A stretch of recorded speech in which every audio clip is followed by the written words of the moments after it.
We walked into. Gave you one. Well, he did it during. Our viewers haven't heard it. I said, read your chat. You are in an inn you found at the end of the road. The owner of the inn seems pleased at your goal of freeing the fairy queen from this realm. You are staying at her inn under her grace in exchange for your heroics and whatever fees you have negotiated. Overnight, the thump of the inn's trundling legs lull you to sleep. Trundling legs, you ask? Why, yes, the inn has legs, and it moves from place to place. Doors are closed. Like Howl's moving castle. Well done, Yola. Give yourself inspiration. Very nice. Did we know that it was a trundling hotel when we got in it? I don't recall. It literally not exactly, no, but it was revealed in your conversation with the barkeep / owner of the inn. I see. Jory often finds himself blind drunk, so. Right. Oh, it's not a map of the world. It was. It was. Players hither is the world map, and in at the end of the road is the map of the inn. Don't care. I was wondering, as I understand it, with someone familiar, I can recast the spell to find a different familiar. Thanks. Yes, that is correct. But your familiar is so cute. Unfortunately, it's also not very viable where we are. Because, Cupcake Bro is Cupcake Bro, and we are in Swampland. He'll get no. Well, not unless he's wearing his tins. If he's wearing his tinsel, then he won't get soggy. He'll float. Right, if he's got his foil on. Yeah. It'll mostly de-summon itself because it'll get outside of the proximity range of me. And that was my concern, is like, Cupcake Bro could just float off and, well, I can't exactly use Cupcake Bro as it stands. I was wondering, as table talk, would it be a good idea to me try to summon a different familiar that might work better here? Don't know that I can directly answer that question. I will say this. Birds are great. Birds are awesome. Is there any sort of bird that would come out of a candy kitchen? Because I'm pretty sure what you're going to get is a jawbreaker at best. Yeah, like the glass sugar golem thing. No. I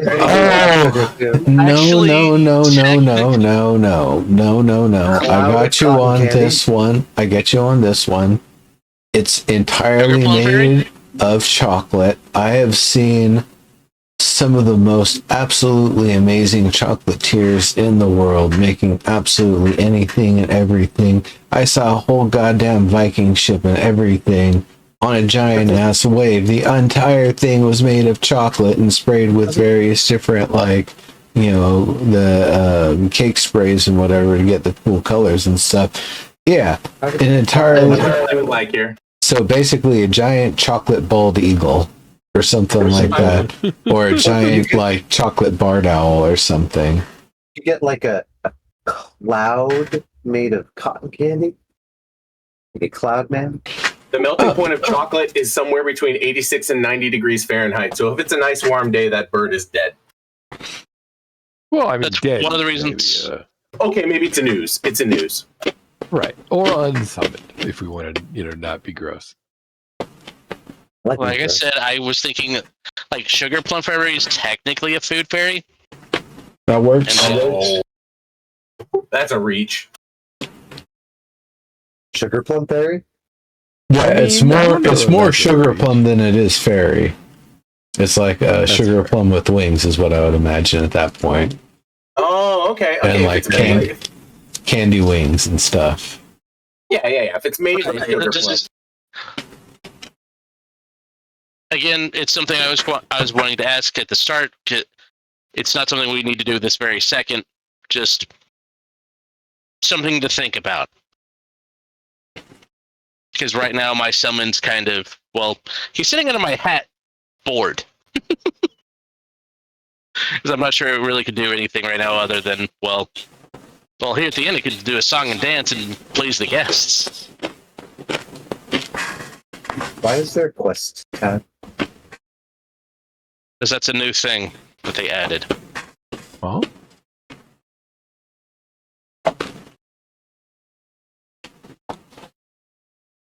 So why is there a quest? Oh. Because in some games, they actively have a deal that will pop up here that you can track. Free the fairy. I want to add quests to my quest. Save the world from demon.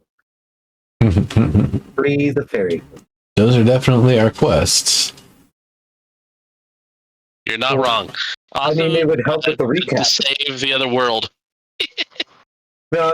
Right now, like this is YOLO, just like having woken up or something, is like checking out his character sheets. Like, what's the quests tab?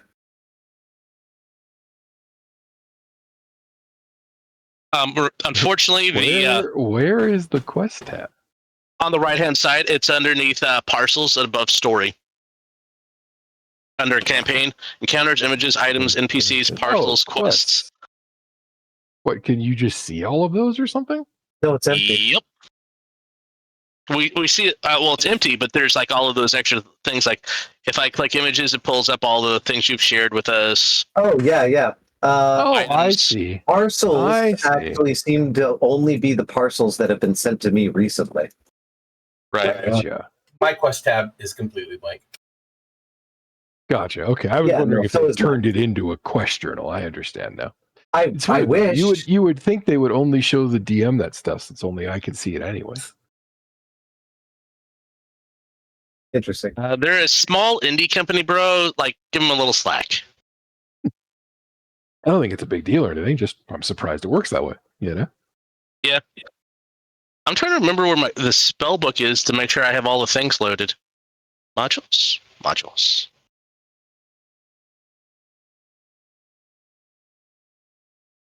Oh god damn it! I That's just closed the fucking map. weird. For some reason, Oh, no. Githzerai are on average shorter than Githyank. Interesting. I wonder why. Yeah, me too.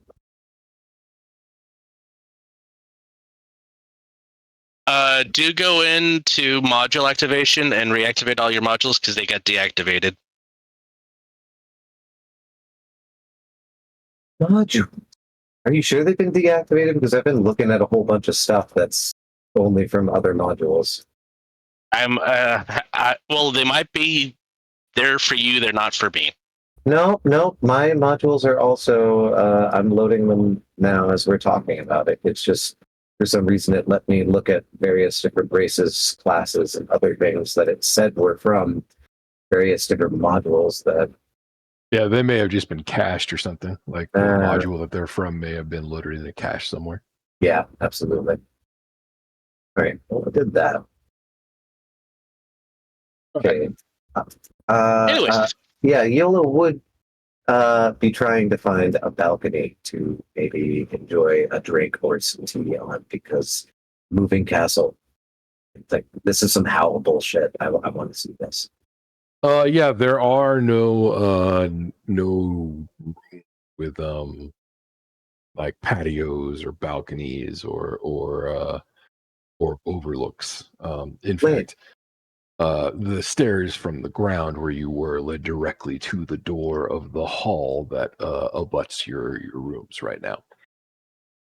There are windows on the exterior walls. Like you can still see, for example, in the common room, there are windows all along the western edge of the room. Yeah, Are they like low end or high end? Like, can you actually see out them decently? Oh yeah, sure. To both questions? Oh, what was your question, Brady? Can I open them? Yeah. Okay. I will, if I have to, drag a table and chair over by one of the windows, and I'll open a window. Okay. There is a dank, fetid, swampy breeze. Yummy. Still experiencing my fantasy world in the next life. Right. Smells kind of like the Jungle Cruise. No, you probably But would. like on on a day that's like overcast and gray. You know, Those are the best days for them. I agree. Okay, if I'm not mistaken, we're headed towards the bridges to face the rabbit. Yes. That was next on your agenda. You are actually on your way to a place you know as Downfall, and you know that the area where the big tree stump is, called the Tollway, is the easiest and safest way to get there as long as you're willing to deal with the rabbits. And you had it on your agenda to deal with the rabbits anyway, so you promised a certain key fetishist, who is also a principal character, but a key fetishist, as in they fetishize keys, that you would address the issue of the rabbit brigands at the tollway. We've been doing good on that so far. Oh We yeah, have. absolutely.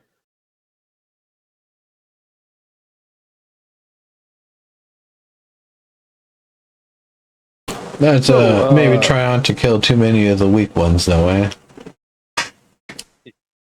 Yeah, they're not exactly bad guys on purpose, is what you've come to learn. That was an accident. Yeah, the one who died, that was know. absolutely an accident. Yeah. An accident caused by a stupid loophole in D&D's rules. Yeah. It really was an accident. I did not try to kill that person.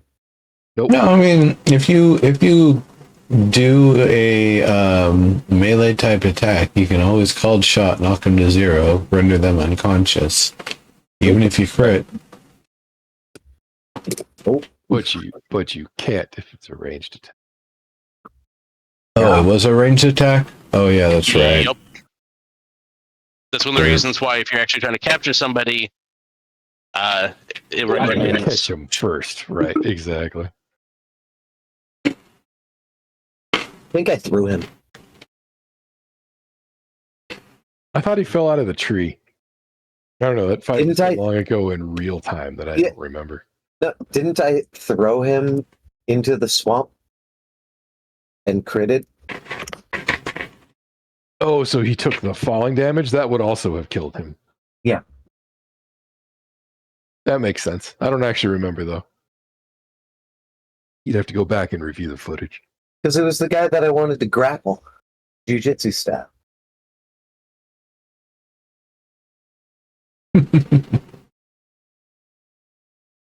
So much for being the gentle sport.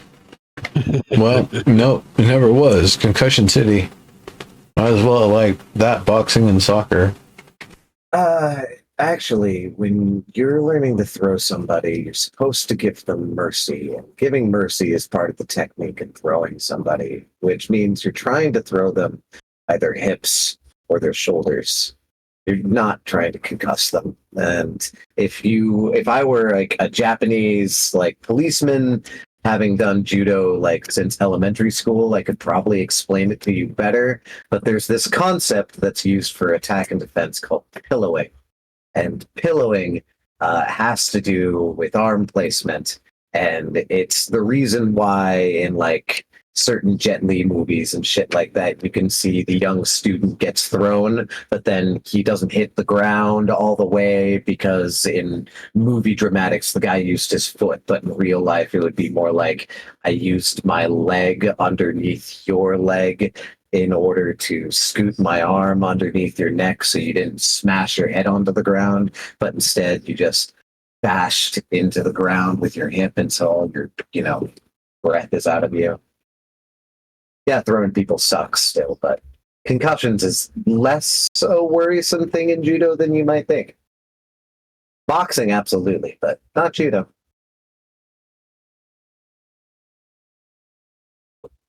Anyway. So, Football too. Oh, fuck yeah. But not rugby. That's weird. It's because it's just rugby's for real men, God. When you're wearing all that padding and stuff and you're going at full speed, it's a different sort of thing. Yeah. Yeah, I was going to say it's the nature of the play, right? Yeah. It has to do, There's- according to what I've read about padding and learning exactly how to like ram people and fall. Rugby doesn't have a lot of padding. You want to talk about a lot of padding? Look at American football. No, that's what we're saying. Because you're wearing so much padding, you feel safer in the padding, which means you go harder. Likewise, Right. in rugby, you are taught how to throw people and how to break fall. Whereas in football, dude, Yeah, you just so be a it's fucking man. both. You're wearing armor. Right. It's both less force and the nature of the impacts are significantly different. Like you just play rugby differently. Like a scrum is totally different from, the shit that happens on an NFL field. Yes, that is something the person who played the game. So over the course of the night, events progress pretty well, uneventfully. Every hour or so, the inn stops for a moment and guests will disembark, or very, very rarely, a new guest might arrive. But, by the time it hits about 4 in the morning, it's pretty much just you and the innkeep in the inn, or at least so you think. Though in that hour or two before dawn actually breaks, you swear you hear like the shuffling of feet, the rattle of plates, activity, but no way to really understand where it came from because you don't see anybody else in the inn. Yeah.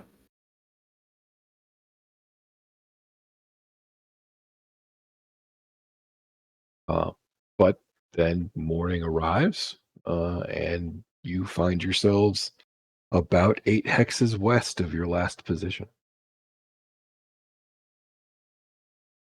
Which I can't ping. That's cool. Which map is that? Players Player hither. hither? Yeah, here, I'll share it. Thanks. Everybody.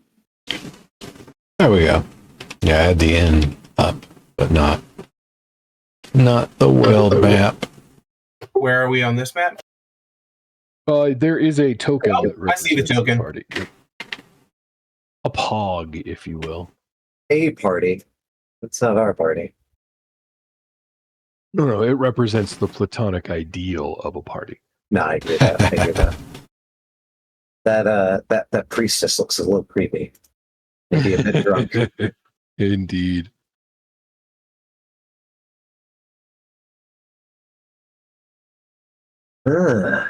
It's good morning. Okay, but the Shutterstock not quite removed watermark is winning. Oh yeah. I mean, it's not Shutterstock. Badger, It's Otterstock. It's Otterstock. And it's a badger. All of a sudden, it's clear where this came from. Waterstock. Innkeeper, do you need any help? I have noticed that you don't seem to have any workers about. You need any firewood cut? Anything done for the morning preparation while we're still sharing your company? Oh, she gives you a more or less radiant smile when you offer, and she says, "Oh no, dearie, that's handled. Can I get you anything?" Tea? Tea, she says. Do you and have tea? She reaches under the bar and produces a cup, porcelain, filled with a steaming reddish amber liquid that smells to you very much like tea. He places it on the bar and she says, "Here you go." Okay. I'm going to pick it up, and before saying anything, I'm like, I've had a recent experience, not like many, where basically my entire world, you could say, has been destroyed or changed, and I ended up here. The book kind of similar to this, where the guy only wants to find tea in his newfound existence, and the closest thing he ever finds is something similar, but not quite like. Is there any tea on the spaceship? Is this tea? Something almost, but not entirely unlike tea. Yeah. That's what he was saying. But before he said tea, he took a sip. It actually does taste exactly like English breakfast tea. Nothing like this. This is definitely tea. Of course, she says. And she kind of winks at you as she says it, but she reaches under the bar and she pulls up a black teapot, you would guess. It's cast iron. Black as night. Doesn't look like it's anything particularly special. But she takes another cup. This one, a wooden cup, just sort of tall. Like your classic. Like maybe you would drink a mint julep out of it if you didn't have glasses. Cup, right? And she pours a glass of cold milk into it from the teapot. Oh wow! She says, "Anything I need." Well, anything that isn't spirits, she says. That is an amazing. I would love something like that. Just always having the perfect drink around. I know, almost useful right up till the end there, and then. What is that one thing that you can use with alchemy? Is it the pot of many things? A pot of many things, she says. That's a great name for it. She says, I actually don't know anything about it. It was payment for services rendered. Neat. Interesting. Good pay. Any limitations on how much liquid? She says, not so far, though it only ever pours one glass of what you want. You have to ask again, so to speak. Interesting. That's hardly fair, though, when it comes to my little experiment. Do you know what this kind of tea is? Hand her the cup. She looks at it. She says, "Well, it seems like regular tea." She looks at you and she says, "May I?" Yeah, of course. She takes a small sip of it and she goes, "Oh, that's much stronger than I expected it to be." Okay. All right. There is a difference. I will savor this. And I kind of reach for the cup back. She gladly hands it over. Now knowing the value of what I've been given.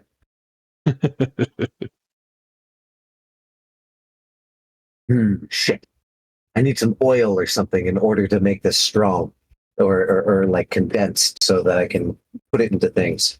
Watson, do you have any unflavored oil? You want to make some tea flavoring? This is the only time you can make some tea flavoring now. If you want tea like you recognize from back at home, this is it right now. We have to find another magic object that would give what the hell we asked for.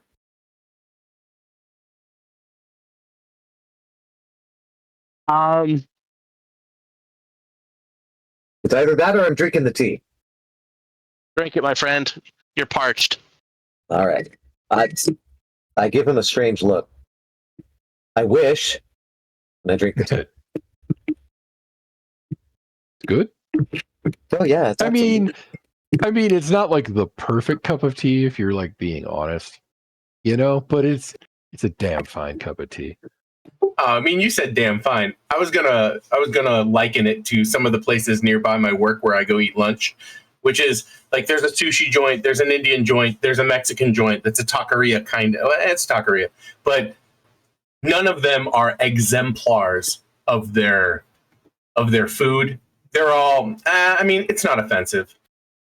That's kind of how I felt about this curry burger place that actually did serve curry as well, but the curry burger was like inoffensive, but a weird fusion of Indian.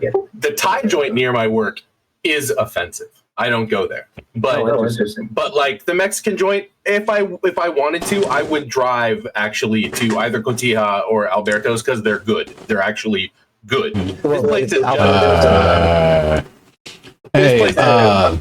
inoffensive. So I would ask her then, what other sort of things can it create, like volatile fluids and stuff like that, or is it more just? Oh no, she says things only for drinking. Only things for drinking. Mm-hmm. Okay. Could it make me a glass of water for pog? boiling. Neat. Could it pour me a cup of pog? A cup of pog, she says. Well, She looks confused. What what is kind pog? of what kind of drink is that? What kind of glass would it need, or cup? Oh, interesting question. I suppose it could just use a standard drinking glass.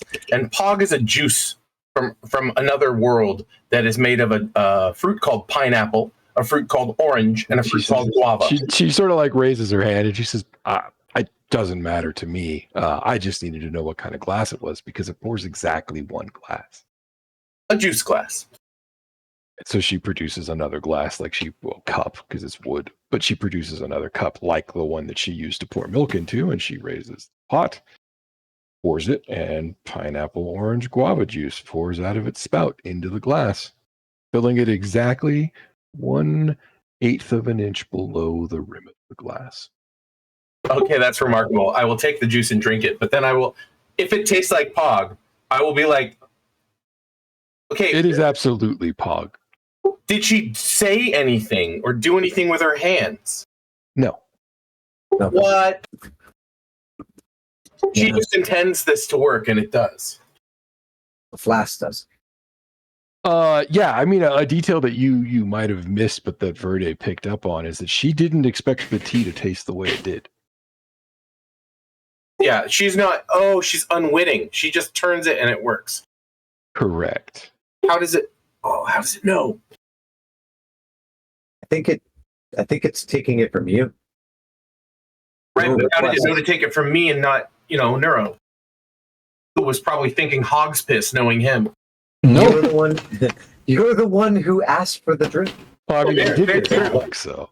One drink at a Most time. likely, One what customer. is happening is a form of wish. Yeah. Basically, she asks you what type of container it holds, and you focus on it, and you tell her what it is. She produces the container, then the container is tied to the beverage, so then the device is able to excrete the liquid. Excrete is a fun word, but yes. Otherwise, yes. Open the pot, it's some sort of animal with its ass sticking out. Right? Just a gland, right? Just a big boob.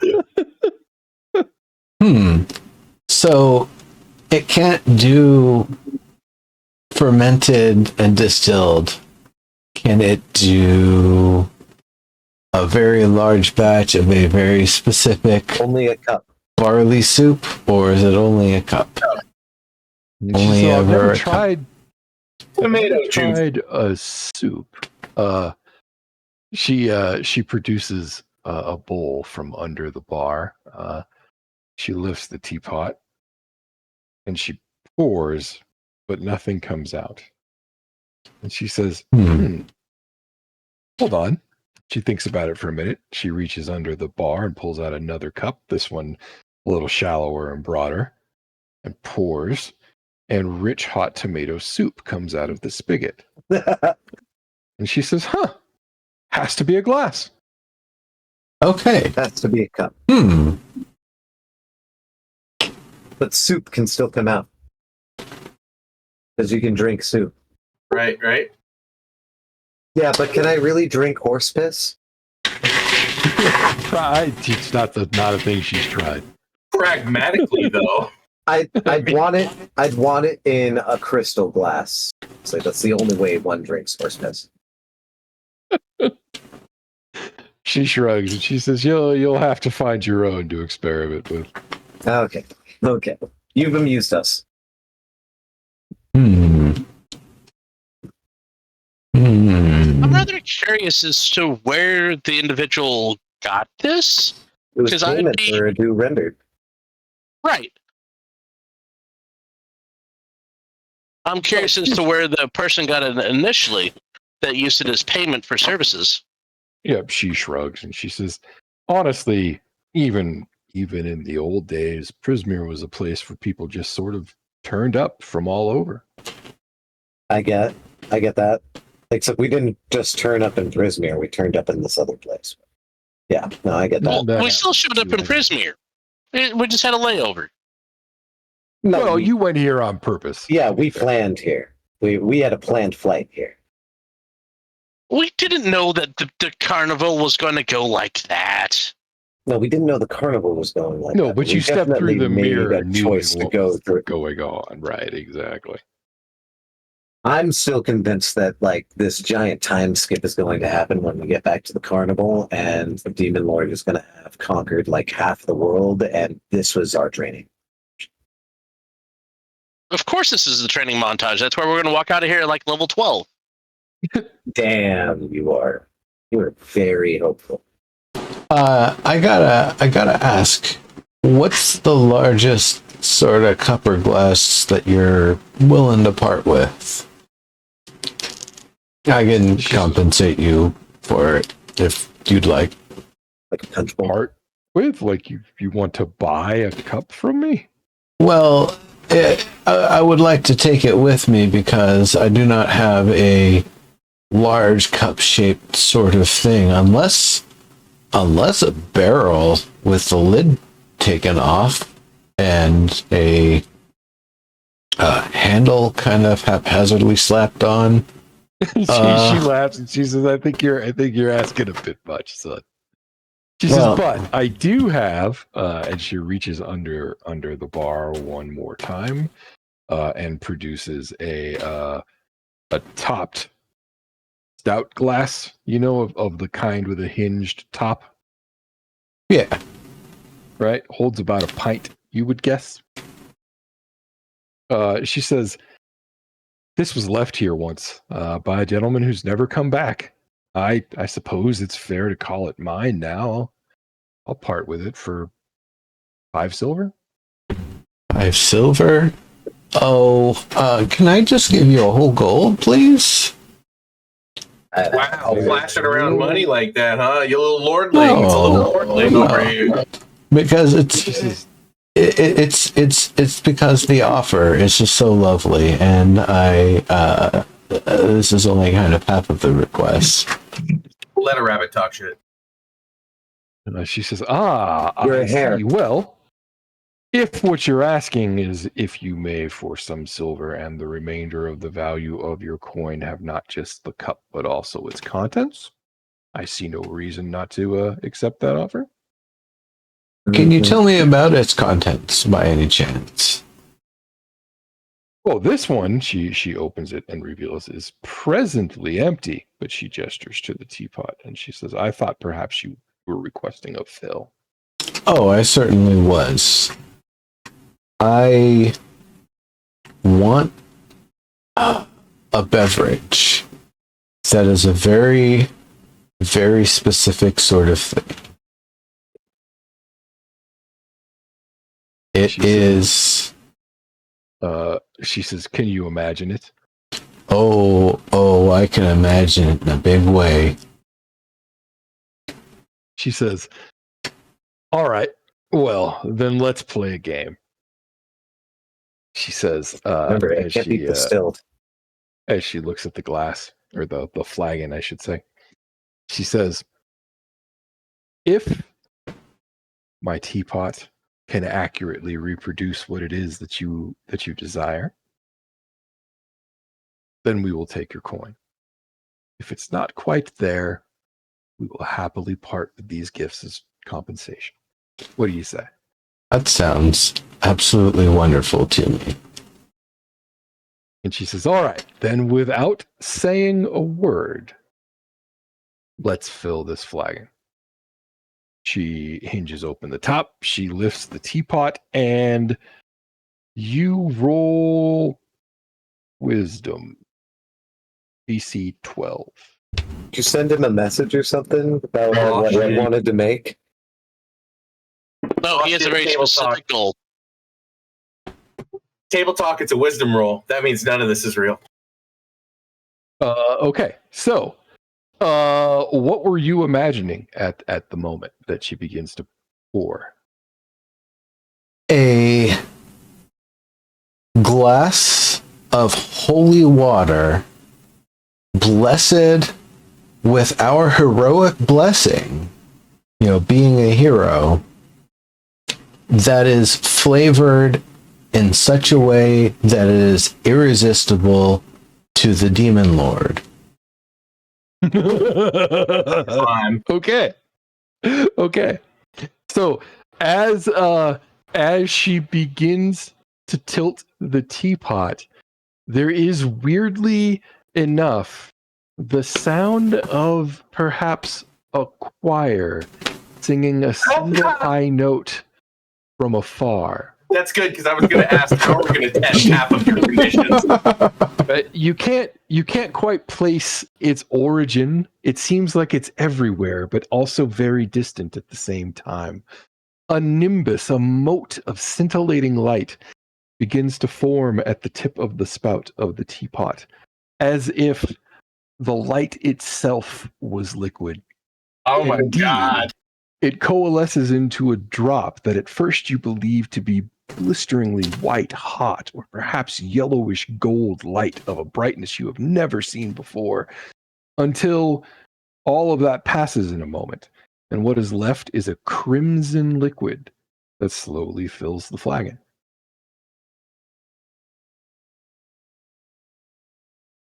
I will When just she's say done, absolutely she nothing. slaps the top closed and hands it over, and she says, "Well, how did we do?" Intense, man. Intense. I believe you might have made something to save a completely different realm with that. Yes, I believe you have definitely earned said coin. She smiles and slips the coin off the bar, and she says, "Well, good day to you."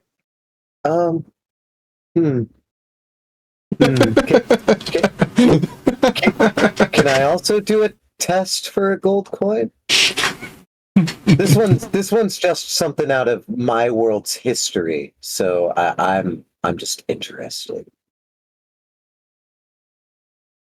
She says, "Well, I'm out of anything but my normal cups, I'm afraid." Yeah, I hear that. But a normal cup actually might be perfect for the thing I am testing. Oh, she says with a smile, "I'm happy to pour you a drink." Yeah. I would like you to produce me what a group of people called in my world mana. Mana, she says. Mana. It's supposed to be a highly efficient beverage, almost to food like. It can it can be the only thing that you can consume while traveling a desert for decades. That is what it is. It is a drink that sustains you. 40 years. She says, "Remarkable." She looks under the bar and she thinks about it for a second, and she pulls a mug up off the. Honestly, the most the shelf. humble mug you have was probably the best. I mean, yeah, it's certainly not there's certainly nothing ostentatious about the vessel in any way. It's just a wooden mug. She lifts the teapot, she pours, and a sort of, it's almost like caramel and almost like a like orange translucent color.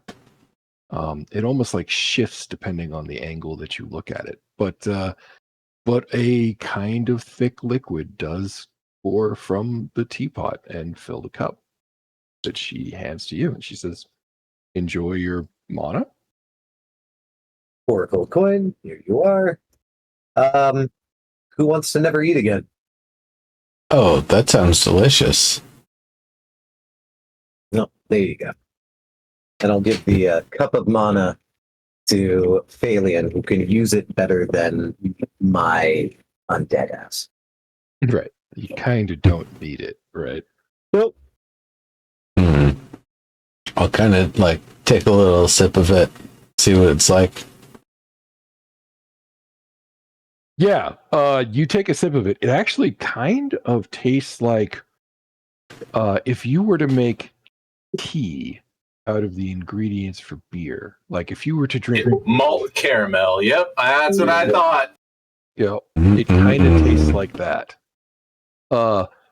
It is also like very rich. Like it's almost honey-like in its consistency. God, you know what it's kind of like? If you ever bought one of those like beer, How to make a beer kit? I was gonna say, man. Malt, it's kind of like that. Yep, know? that gooey, sticky malts caramel. Nice. It's actually kind of delicious by the spoonful. It's unfortunate that it can't produce distilled drinks because most of the mythical drinks I know of are unfortunately distilled. I would just want it to have all of the meads. Can you imagine if it could fix all the meads? Well, yeah, meads would be great, actually. In fact, one of the things that I would have thought of if it could produce mead, I'm saying this out loud, is something called the mead of scalds, right? It's a mead that if you drink it, you are able to remember and recite all of the poetry. Likewise, that would be. Oh shit! I would drink some of that. Likewise, I was thinking of Soma because Soma would have been great, but literally in the word in the Sanskrit, Soma means distilled. So I'm assuming it's going to be an impossibility for that pot to make it. Speaking of poetry, by the way. Likewise, ambrosia. I don't know if ambrosia would count. It's supposed to be a nectar. I was going to say, it depends on if you take nectar literally or as you might generally as a distilled spirit. Yeah. Nah, see, I tend to take things in the archaic sense, especially when talking about history. So, well, I mean, what about the milk of paradise? I mean, you break your fast on honeydew and you drink the milk of paradise. What's that?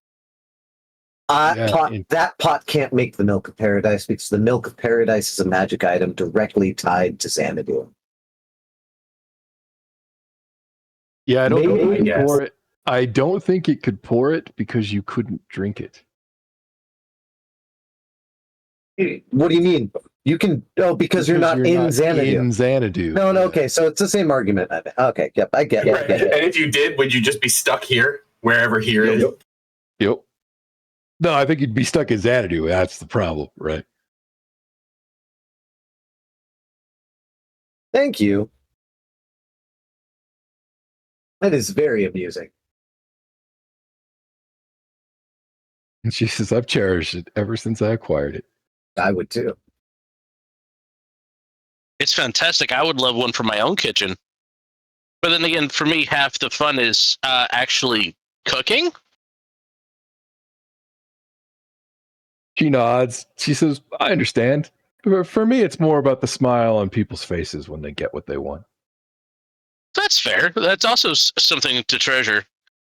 Oh. Hey, have you tried speaking of putting... berries? I can't remember. What was that?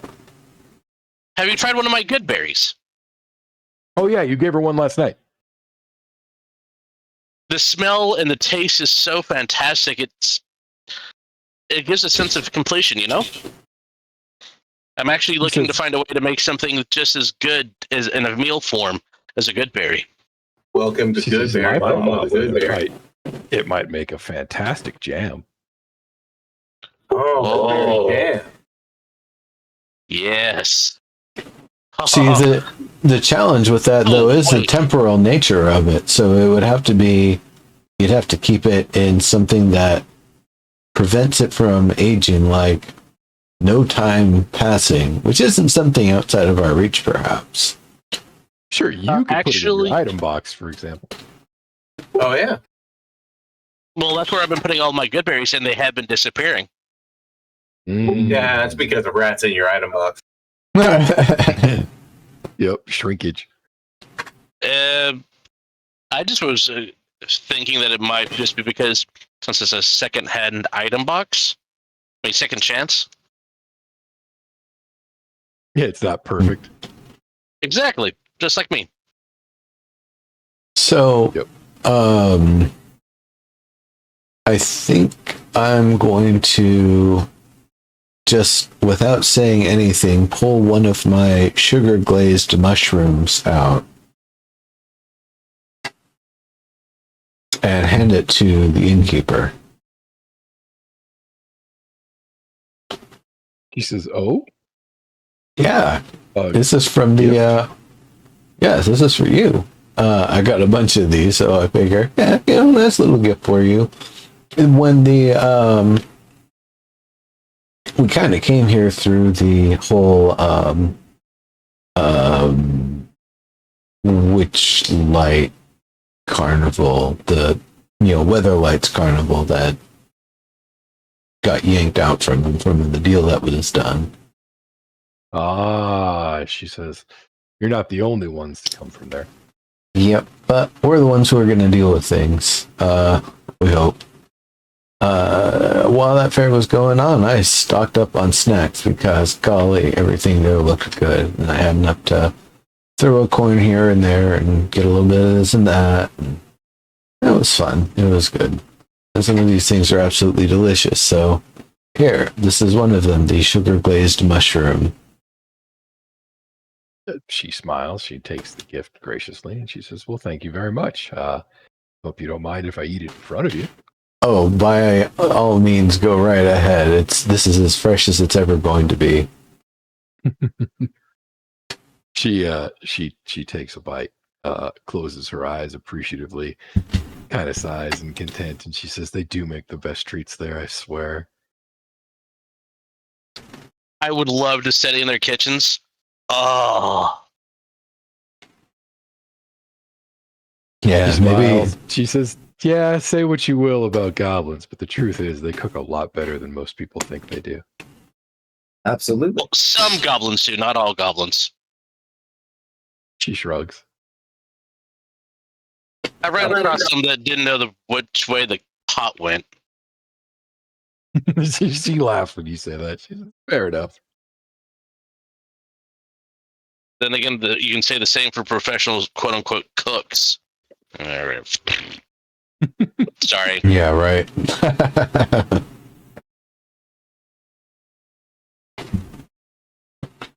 Yes. It is. So do you actually cook all of the food here, or does the house just provide? She says, "Well, that's an interesting way to put it, I suppose. The house provides, I guess. Though, I mean, I've worked very hard to make it so."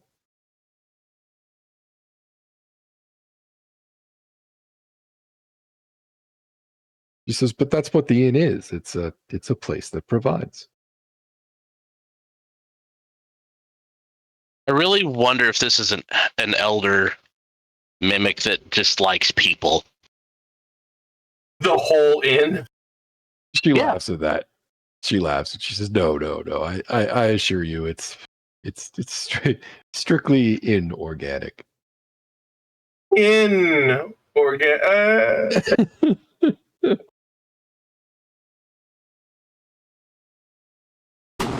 I get you on that one. Indeed, it is.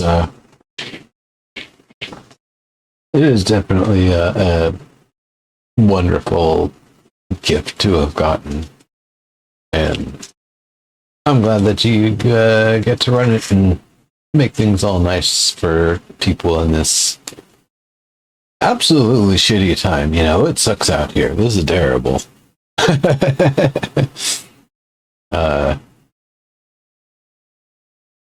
Things have been bad for... How long have things been bad? I mean, I know time is kind of hard because of... she You says, for a while now. More than a year.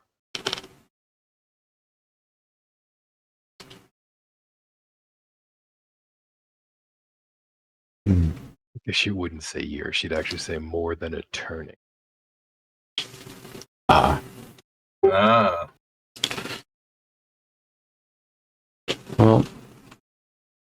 hopefully it won't last for too much longer. She nods at you when you say that. She says, "Indeed, here's to hoping." I mean, we can. If we want to tempt fates, we could try to hope a little harder and try to make a few more special glasses drink for a few special people. But I don't think we want to push it. I'm not sure if it'll keep working the same way. She nods and she says, "Well, I suppose it might need a rest now and again." Yeah. It's, asking any entity of any kind to perform more than one miracle a day is, it's pushing it. Again, she nods and she says, "There ain't no gift more maligned than one taken for granted." Exactly. Damn. I raise up my glass of tea. I look around and go, wait a minute, though. What do we think of this? Is this a gift? This life here? Or should we have just died when the truck hit us? Goddess of second chances. Right? Also, My beautiful house. Right? also These are not my beautiful ears. call this a loser. I don't know. Being a druid's pretty freaking cool. Being able to turn into different forms. Highly recommend it. Definitely recommend dropping like 8 levels, 9 levels into it so you can just be like, all right, yeah, I can do whatever, dude. Let's rock. Paladin, bitch. Pretty soon I'm going to be able to tell a certain class of creatures just to go away, and they will. What level are you right now? Not 3. that level yet. Don't you Yeah. get turn at 3 or is it 4? Might be 4. I don't have turn yet. Gotcha. Yeah, level 3. I'm level 3. And I don't Look think what I I get learned turn out of yet. I'm not even sure what my divine grace is currently. I don't know why Make it your says it's own an ability. quest. No, it's a journal entry. Which I wanted to bring Here it attention is. to you because there's also this thing called note links and story links that you might like to know about. Oh, shit. No. I can But I don't know rebuke why right now. it says it's an ability. I got rebuke last level. Nice. Well done. Well, no. I specifically don't turn undead. Because of my school, I rebuke the violent. Oh, nice. Yeah, what I do is immediately after an attacker within 30 feet of me deals damage with an attack against a creature other than me, I can use my reaction to force the attacker to make a wisdom saving throw, and if they fail it, it takes radiance damage equal to the damage they dealt. Neat. Yeah, so I can be like, bitch, you did not just slap that dog. Or if you did, ow! And they'll be like, oh, ow! Right? Right? It's Ghost Rider's penance stare. Oh, it totally is. I had not considered that till you said it. But yeah, that's what I've got. And I've got it. So, Nice. Well, the penance stare is so much cooler than the Hellfire Shotgun. I wholeheartedly agree. I do agree with that. I think Penance Stare is like the worst of the great abilities and also the best.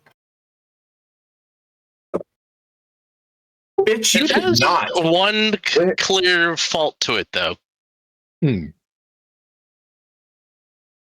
If you face someone who does not actually have anything to be penitential about, it does nothing. Oh, no, you can only hurt people that have already hurt someone else. But that's the point. I'm not out to kick ass. I'm out to hurt people who are dicks. So, do you know where the house is headed to next? Or should we be getting off soon? I look to the rest of the party.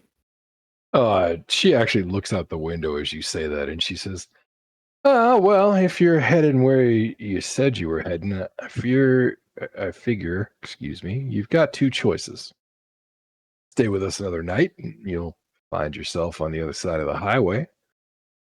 You'll still have to make your way north to Downfall from there. Or if you were to get off here in the next hour or so, well, you'd probably only be half a day's walk from the tollway. We do have a bit of business at the tollway. We do, in fact, have business at the tollway. As much as I would like to stay in a dry bed for another night, I believe we must part in about an hour or so.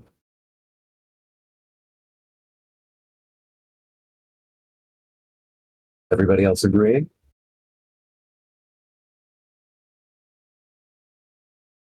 Yeah. Yeah. Yeah, I think we'll need to go forth and take action. That is a good idea. We got a lot to do and a lot of places to do it.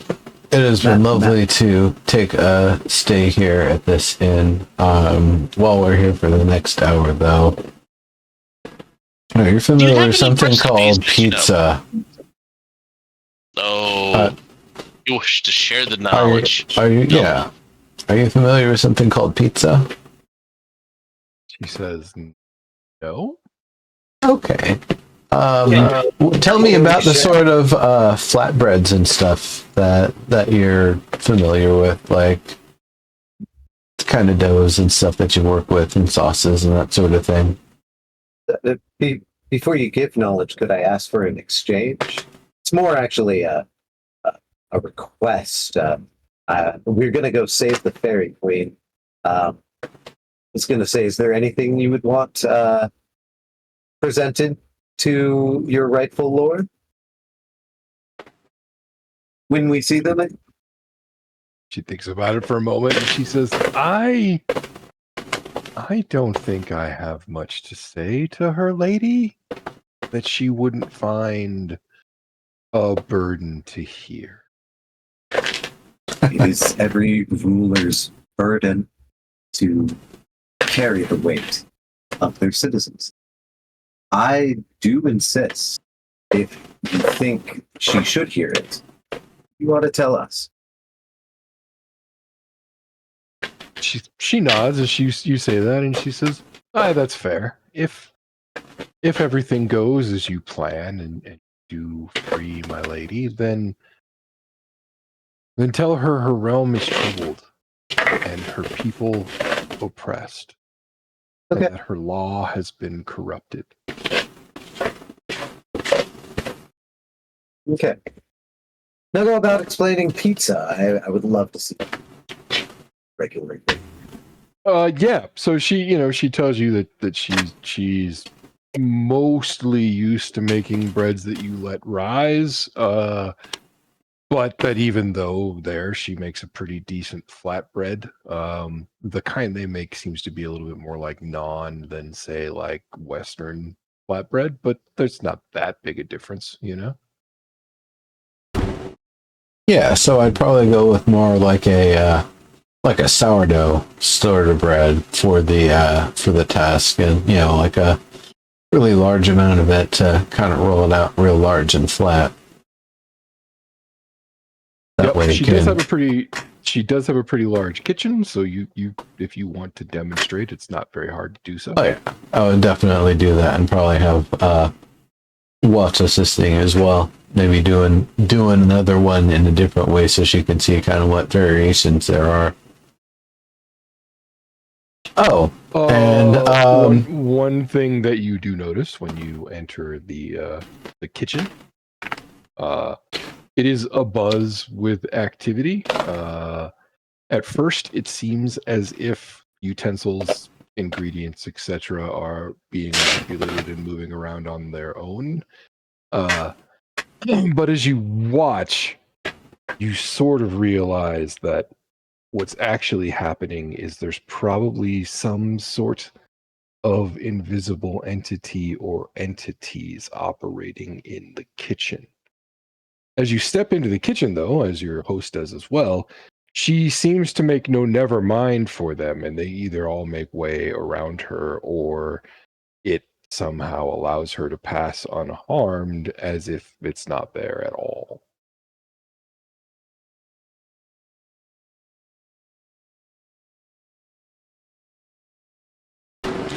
Interesting. Well, we should kind of watch out, but I think I'm smaller than her, so I should be able to just walk in the same footsteps and try to not get whacked by whatever. Yeah, definitely. And at no point does anything even come anywhere close to you. Like, it doesn't even feel dangerous. It like I said, it feels like stuff is making way, you know? Yeah, I mean, is this big enough that all of us would be able to go in the kitchen? Oh, yeah. Where are you guys? The kitchen is in the southwest corner of the, open the door. I think that's open. Southwest corner of the building. Where are you? I'll drag you over there. Sure, I gotta drag you through the door, of course. There you go. It's down through there. All right, then using the tables here, kind of going through, making a couple of different pizzas, having either Watts or actually Jory, you know a thing about making a pizza. Yeah, he does. I mean, I guess. So kind of going through and making them kind of making or using different pre-made sauces in different ways. I guess the jar or the kettle or whatever could probably get us the sauces in a cup. Well, I mean, I can tell them how to make the sauces from scratch ingredients if they have them. I can That tell them one, tricks that about one. pizzas. That one too. And They I was curious if that little well-stocked kitchen. Yeah. Yeah, I was curious if that little thing she had could spout out, pizza sauce, but probably not. It's not a thing you drink. But tomato sauce is tomato soup is, which is close. Right. Yeah. But no, they have something that is at least a tomato analog, if not an actual tomato. Yeah, I mean, I could show them how to make a pizza. so kind of going through that and kind of with the intent of, this is the sort of thing that you could not only make here, but potentially have people take with them on the way out or something because it travels well. I'd say burritos travel better than pizzas. Yeah, but pizza's got a lot of stuff. Maybe calzones would be better than I was going to pizza say, for you the could road. teach her how to make a calzone. It would seal the ingredients in it. I mean, that's just Oh, a yeah. pizza on itself. Yeah. Yeah, So- it's not hard. So demonstrating these various different things. Revolutionize food in the very world. That's an isekai trope. I ever heard one.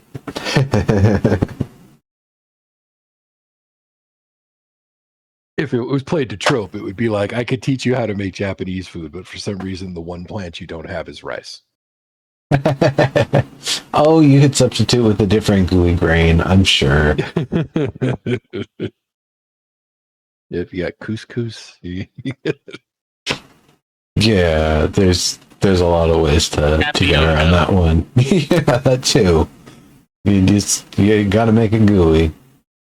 Indeed. But yeah, so she thanks you profusely for both the recipes and the lessons. Hold on just a second. She insists that you keep at least some of what you make to take with you. And as payment, she reveals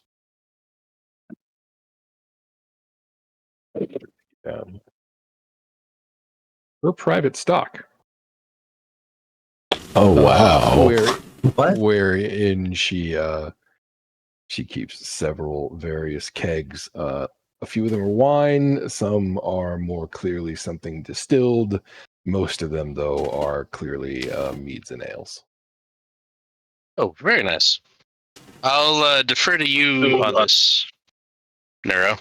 I like ale, She says, feel free to pick one. pick an ale. Pick an ale. Pick an ale. Me, you guys like meads, don't you? Oh, I love mead. I love mead. Spiced mead. Is there one with some like cinnamon or? Oh yeah. Well, just think about what the honey would do for my body as well. It's going to preserve. It would preserve you, right? I don't know Don't- that it works that way, but I appreciate the thought. Don't Oh mind. no, mellified bodies were a real thing. They were. They were. Absolutely. Likewise, This is weird. likewise, if you like that one show, Space Dandy, remember fermentation is actually like a life way for certain zombies. Right. Eat yogurt, drink. What happens if you're a zombie and your body ferments? You live longer. You don't deteriorate nearly as Because bad. you're preserved. Exactly. Yeah, actually, it's the way that zombies go vegan, which is kind of nice. It's not vegan, right? You don't want to eat red meat as a zombie because it's just going to further your. It's gonna rot your faster. gut. Yeah, exactly. Yeah, exactly. So you drink yogurt and drink. Yeah, booze. Probiotics and shit. Yeah. Yep, it's good for you. Lots of booze to preserve your body. You're gonna pickle yourself. Right. Well, all right. So instead of baths, you take like wine baths and shit. The mead seems absolutely lovely. She points it out when you say it, and she says, "Made with all local ingredients, though from before." Nice. Vaguely points to the wall. All of this. Ah, wonderful.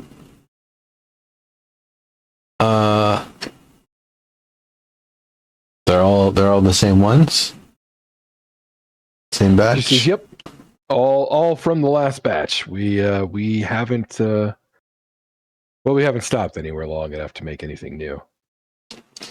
Well, then I suppose every time we drink to it, we'll be drinking to the next batch, which will hopefully be having a hand in helping come around once more. Aye, she says with a grin. I'll drink to that too. Here.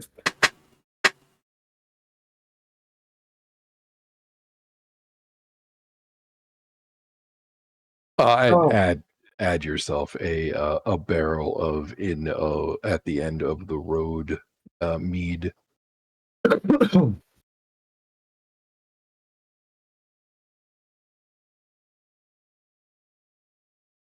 Because I assume you're not going to try to fit that in your backpack. Yeah, I don't think it would fit in that.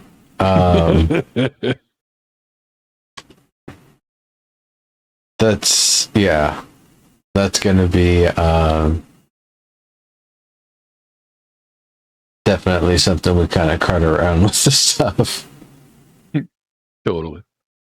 Or I guess, that's role-playing penance for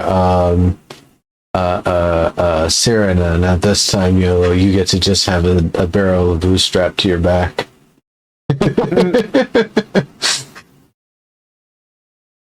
Not saying that's what we're going to do, but maybe, I don't know, we'll figure it out.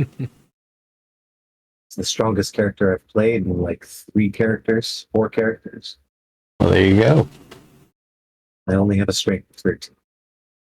Oh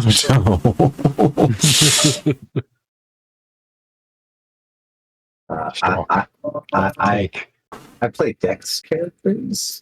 Yeah, I get you on that one. I'm in a similar boat, like 9, 10.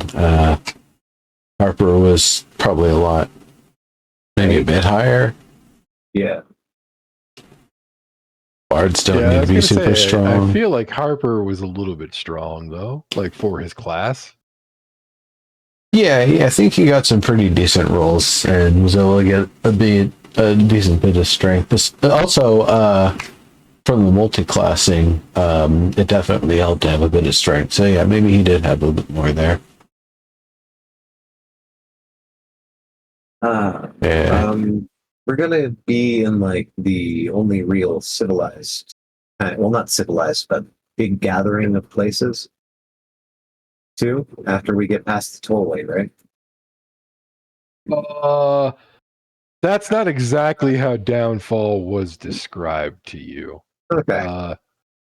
The worst description you got was that it was a pit with the hag's house in the middle.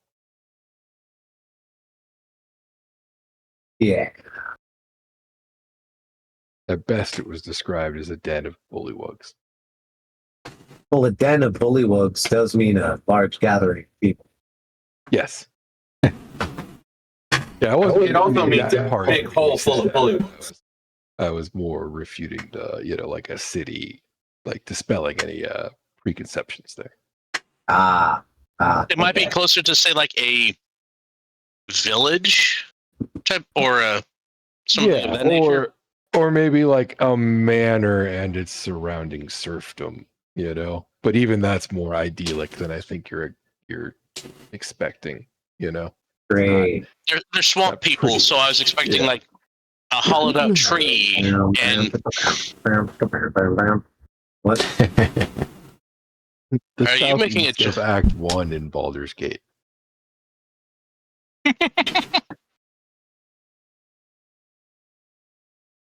All right.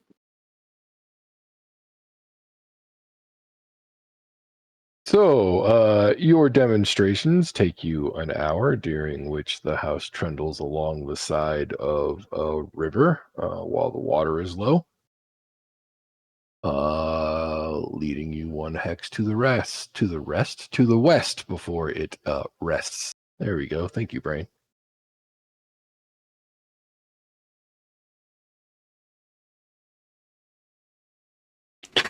All right. That map back up. There we go.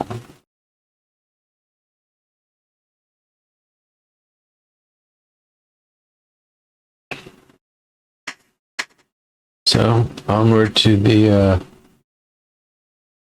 Yeah, I like The tollway. Trundle because it has the cadence of a walk built into it. Yeah, it does.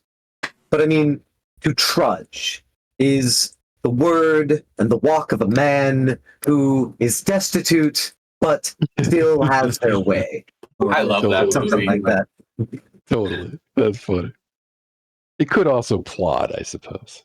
Yeah, Yes. that's Yes. part of that. That's part of that speech. Literally top 5 movies for me right there. Awesome. All right. So if you all exit the inn, then you will find yourself on the banks of a river. A very tearful goodbye. Yes. Yep. Have fun storming the castle. Well, Okay. actually, they wouldn't know if I was crying or not. I'm always wearing my helmet. Right. Like a Goblin Slayer reference, I think. What? No, it's I'm a dead reference, and I don't want them seeing my ugly ass face. Right. So it's that one that's coming next season, or the Unwanted Undead, or whatever it's going to be called. Oh wait, there's already an undead that keeps his helmet on perpetually that has the little wind element dog, the elf. Oh yeah. I forgot about that one. Yeah. Totally. Me too. I really forgot about that one. But no, there really is one that's called like the Unwanted Undead Adventure or something like that next season. Nice. Oh, is that the one that he turns into a vampire and he has the apothecary friend and it actually turns it out there from an never mind. Sorry. Nope. He turns into a skeleton. That's all the tropes of it. I know. I'm gonna have to see that one. That one sounds pretty good. Yep. I think he's gonna end up coming back as a lich, but we'll see. Badass. Yeah, that's great. I'm a sucker for isekai, so I'm watching it one way or the other. It's a nice potato chip. Indeed. Some of them were more fun than others. Some of them do bad tropes. Yeah, some of them are just bad at it. I agree. Like, The one with this smartphone, for example, is just dumb. Yes. Just Power Trip, Power Trip, and Harem. Yeah, exactly. I wish my model had more freedom in it, though, because I do like the fact that because we had to wear bird wings, or not bird wings, but the little fairy wings, right? Mm-hmm. That I put them on the head of the boar that I'm also wearing on the helmet. Mm-hmm. So it's a great helmet with a boar's head halfway pulled down onto it, but it's a winged boar's head. This is like Blood Eyes, except with accessories, and I think that Right, makes it except in better. the ludicrous side of the spectrum. Yeah, right. What do you mean ludicrous? It's like absurdist, you know? It is a bit, but I mean they're functional. I Oh have yeah, better- no, I'm not bitching about it. I'm saying it's absurdist. That's all. Man, I wear what I need to wear. It's like, remember Cyberpunk before all the patches? Yep. Rainbow fucking pants. That's funny. But dude, I will wear a freaking tutu because it has the best stats in the game. Uh, Don't care what you say. I will So- say though, this apple cider cranberry thing is pretty tasty. that sounds pretty good. I always liked the appleberry mix. Okay. Totally. Yeah, I was gonna say while we're talking about this on the riverbank, what are we seeing? We're making towards the down the river. By the river. Yeah. Down. Riverbank. We're headed north towards what you were told was the tollway, I thought. Exactly, and Yeah. the tollway is super obvious because it's this thing that looks like an aqueduct, but is obviously very broken and maybe a little too big to be an aqueduct. But Yeah. fancy. Yeah, well, I'll tell you more about it as you get closer to it. From here, you can't really get much detail except that there's this whole like network of brown ways and a big stump of what was obviously once a massive tree there. You can see that from where you are. You know what I mean? That big. Stump of a Can we massive tell how tree. the tree was felled? Yeah. Cut clean from what you can see. Huh. In a fairy realm, I would imagine a tree, possibly like growing out of the ground. Not. That's. Well, I feel remember, about that. this Feyland is tainted by the hags. A felled tree would be something right up the alley of a hag. Yeah. No. Exactly. More so if it was a purifying tree, because they're trying to taint these lands. I mean, take a deep breath. I'm not saying the other one because I'm not happy. Right?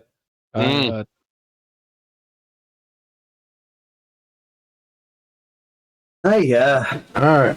Let's start heading towards the something we can climb up on here. Yeah. So northeast. What's your plan? North. Probably northeast in case we don't think we can climb up on the one that's closer to us. Okay. As you begin to walk, there's a very obvious change to the atmosphere.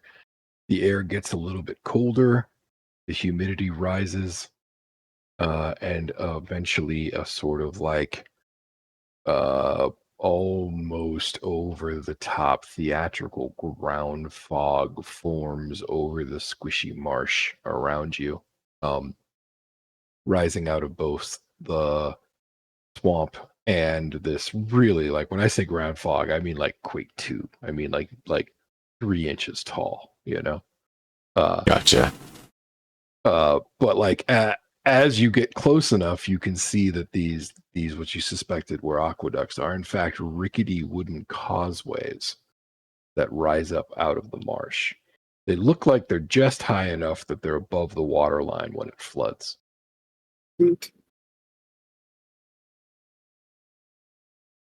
Well, all right. Is there like a ladder or something, or do we just have to climb up and do something wacky? About every like 10 feet or so, there's a pair of supporting legs. Some of them do have rope ladders on them. Most of them do not, however. Oh, You have to one go of like- them that does. Well, let's go on up. So, as I say, you have to go about 100 feet down a causeway to find one, but you do, and they're easy to climb, no issue. Okay. I would imagine we would be in the next text as we're doing this. Yeah. Okay. You would, in fact, be right there. All right. The map open. Now we're up here. Now they can find us. Okay, so you look around, and there isn't anybody obviously around you at the moment. Everything seems to be dead silent. I would like each of you to make a roll for every X that you come down this causeway before you reach the rest. This be applicable? Danger sense. It's not an actual dexterity saving throw. I just want you each to roll 1d8 for me. No, no, that's why I was just asking. Yeah. So here's the deal as you're rolling. The real issue is that this causeway is rotten to all hell. So you're rolling to see how well you traverse each segment.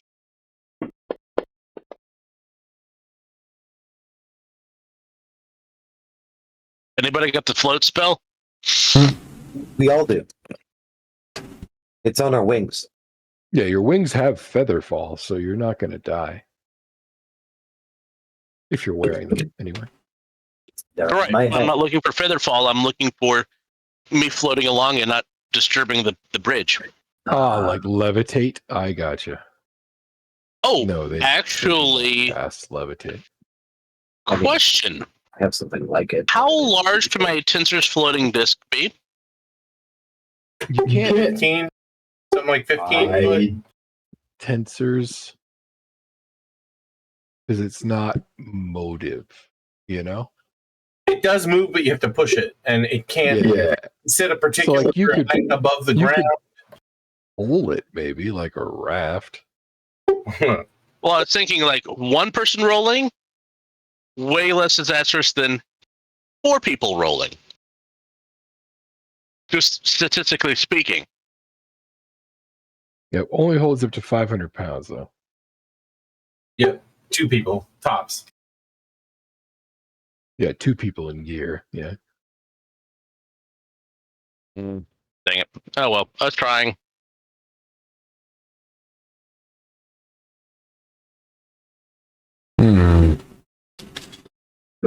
Kind of think if we I'm still waiting for a roll from Mr. Diglington. Oh, sorry. 1d8. I'm rolling what again? 1d8. 1d8. Oh, okay. 1 double pyramid, sir. 1 double pyramid. I know what the D8 looks like. Did that not work? Negative, Ghost You Rider. gotta throw it into the chat, sir. I did. It was a 4. That- It was a 3. That worked. Yep. Okay. Okay. So you make it across the first segment. I'm not going to say easily. I mean, they're like when I say it's rotting, I mean that like every step is a creaking groan and the faint snap of wood somewhere. But you managed to make it across pretty safely. There is one exception, however. YOLO. What? Remember that danger sense that you were talking about? Yeah. Yep. Why don't you make a dex saving throw for me? Next saving throw with advantage. Right? Because you've got that danger sense. Yeah. Okay. What are you, a danger mouse? No, I'm a barbarian. Why did I roll 3? Okay. Well, fine. Yeah, that was weird.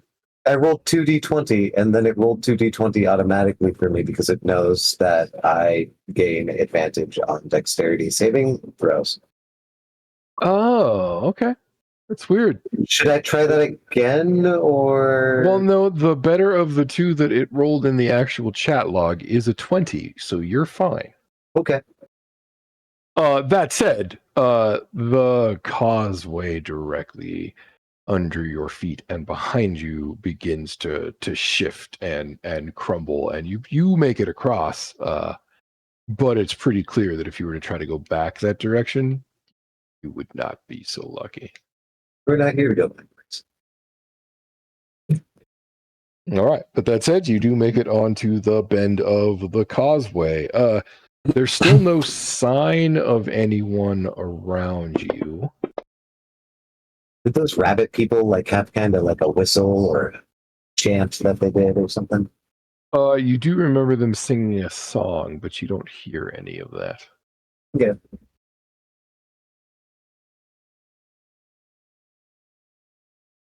Maybe we should think of a DOB crew song or something like that we could sing to announce. I hear like gangs in the Victorian age used to do shit like that. Right. Sir, I am tone deaf. People pay me to not sing. No, that might be a benefit for us. These people have really large ears. I'm sure they have fine hearing. I don't want to start off on the wrong foot. I want to be the lucky foot. Okay. I mean, You're saying you don't want to mess with a rabbit while they're on the back foot? Exactly. Damn right. I want them to be happy that I'm here. well, there's no one here, but if we go directly forward, we will find the house. Are we really just going to walk into the house? Well, there's nowhere to hide, so... Wait. I wasn't talking about hiding. I was just talking about maybe like doing more reconnaissance before we just walk into the house. No. I get you. We're going to walk No. in, kick it down the gates, take it, names, chew bubblegum. You know, the usual YOLO. I don't mind. I'm okay with this. So you're am a barbarian. Press forward. Yes? Yes. Onward. Trying to be careful. All right, one more D8 from you all.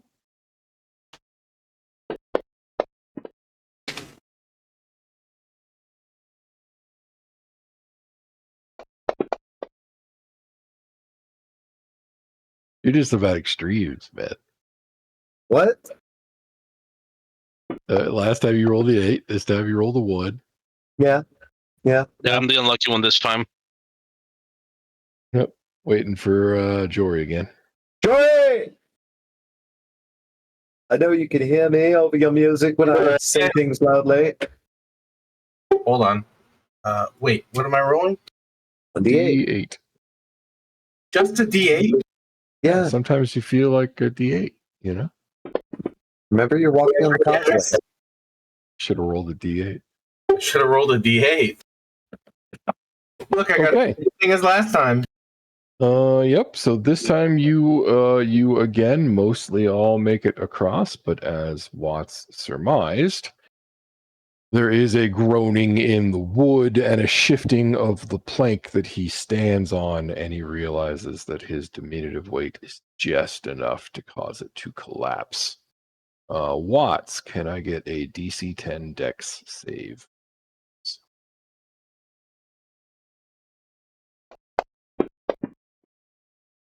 Right, you manage to scramble to the other side before the plank can break completely.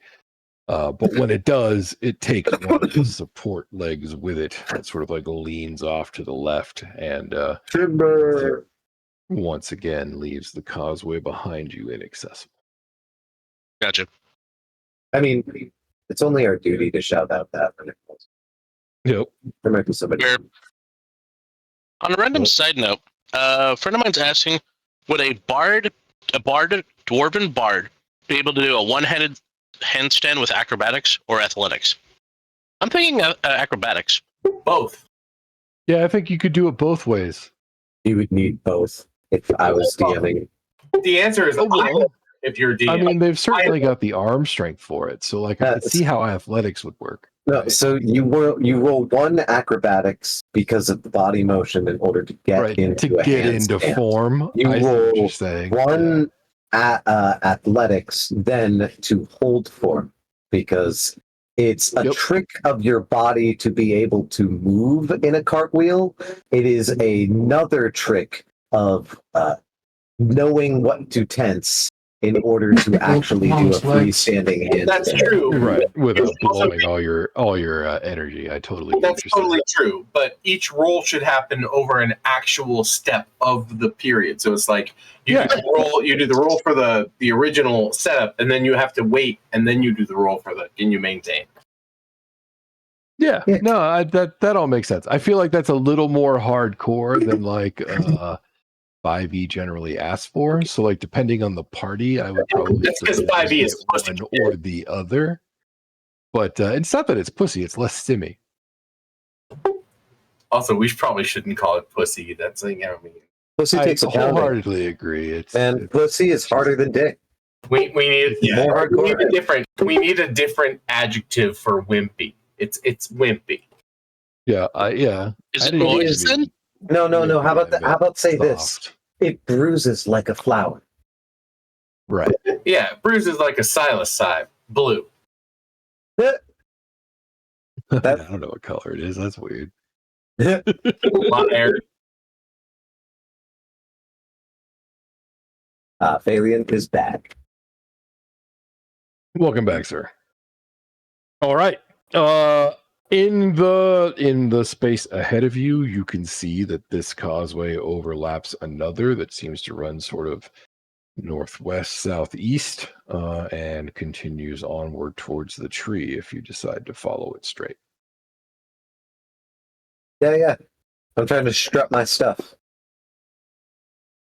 Well, is that the question? Do we want to go to the house or do we want to try to deal with Long Scarf?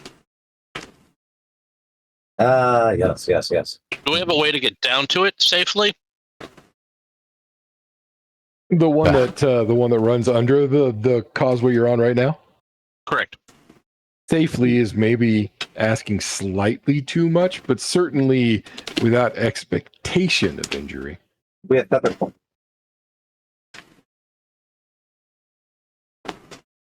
Well, we can safely land, but we also are a great deal of mass moving, so it could possibly be more damaging and destroy it before we actually get a chance to utilize it. Okay. It's So you're talking like it's only about 5 feet down, just so you know. So like barring collapse of the causeway caused by trying to get down, you should be able to get down safely without any worry. okay. Now it's like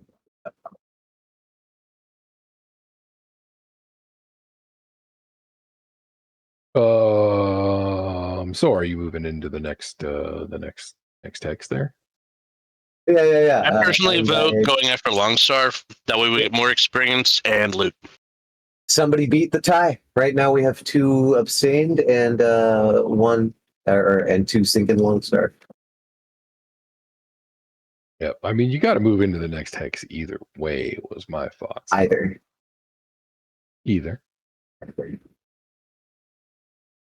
My name is Spiegel, not Spiegel. It's a German. Don't argue with the DM. I know. Fine. I know you're happier. It's fine. You could say either or either. Potato, potato. Yes, you know what the Aluminium. grammar shift. Aluminium is just dumb. You get the words out of it. I natively speak No. American English, so IE you know, either is EI. Babel is a tragedy. either works for me. Babel isn't real. The Tower of Babel is a tragedy. I agree. Babel was a tragedy. And it doesn't have to be real to be a tragedy.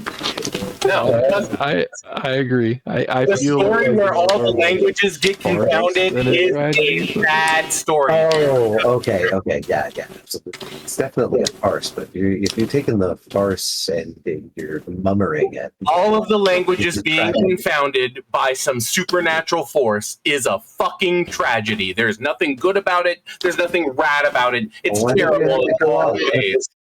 I mean, isn't that the core of what makes Midsummer's funny, though? Midsummer? Metaphorically speaking? No, I mean, that's puns. It's all puns. It's misrepresentations. That's bad.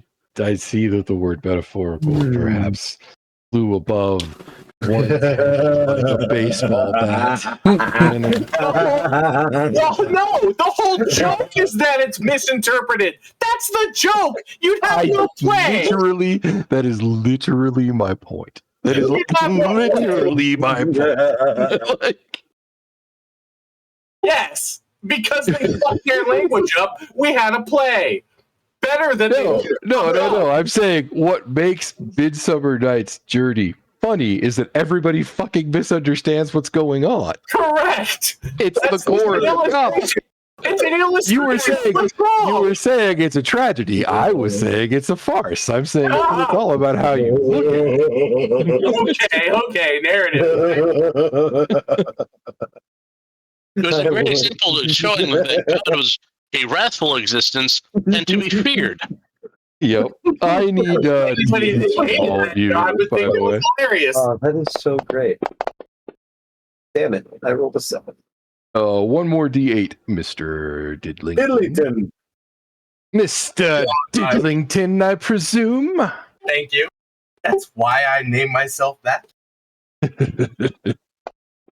Hey! Names you can call me by, and you call me by the name of this body and sit at me. Okay. So you cross into the new area. You all pause at the I guess underpass from your perspective of the other causeway. And as you do, under the feet of both Iolo and Jory, there comes a simultaneous dual thunderclap of snapping wood, and the entire section you are standing on collapses to the causeway below. Oops. You can now only move north or south along your current causeway. You can always get back into the mud and find another way up. Is there another thunderclap? Is what you said? I have hither up. Cracking. Should there be another map I should have? Oh, No, hither is correct. Okay. no, so did it just break from the strain of us leaving it? No, it you never got a chance to disembark. It just broke under your feet as you stopped to look. Oh, So, do we need to make a roll check to see if the one underneath us fell apart as well? Because that's a gratuitous amount of damage done to it. That is true. However, in this case, fortune seems to smile upon you because you find yourself intact and okay. Okay. Which map should I load now? that's only 60 feet, so I guess that Play your hither. You should have that open. Yes. I looked for hither. It's not there. You're right, Bertie. It's only 5 feet, but if the entire thing fell on top of it, No, even no, if that's put enough mass. I wasn't talking about that. You're lacking the context Happy to of help, sir. talking about. So I apologize. I have an ability called Magic Sense, and it only works for 60 feet, and I can only use it a few times, but I was getting a sneaking suspicion that maybe parts of this bridge are trapped or magically Imbued? tampered with. Yeah.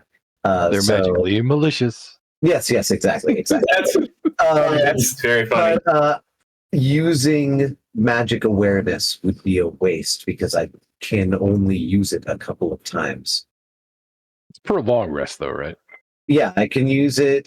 You can use this feature a number of times equal to your proficiency bonus, and you regain all expended uses when you finish a long rest. Yeah, that's what I thought. That's still not a lot of times to be able to use it. This is more useful when, like, we burst into a room where the cultists are at, and I need to find where the goddamn spell circle is so I can interrupt the fucking spell circle. Right. Because I'm the goddamn barbarian. Right. I was going to say it's kind of like a paladin's divine sense. Yeah, exactly.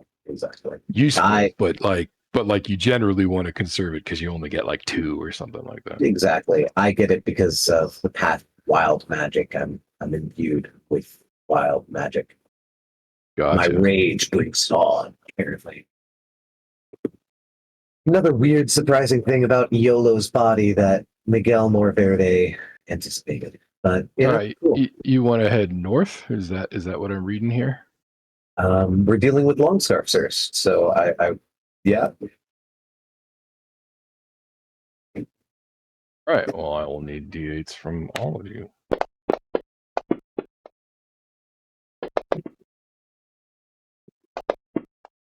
Oh yeah, I was trying to find the ability.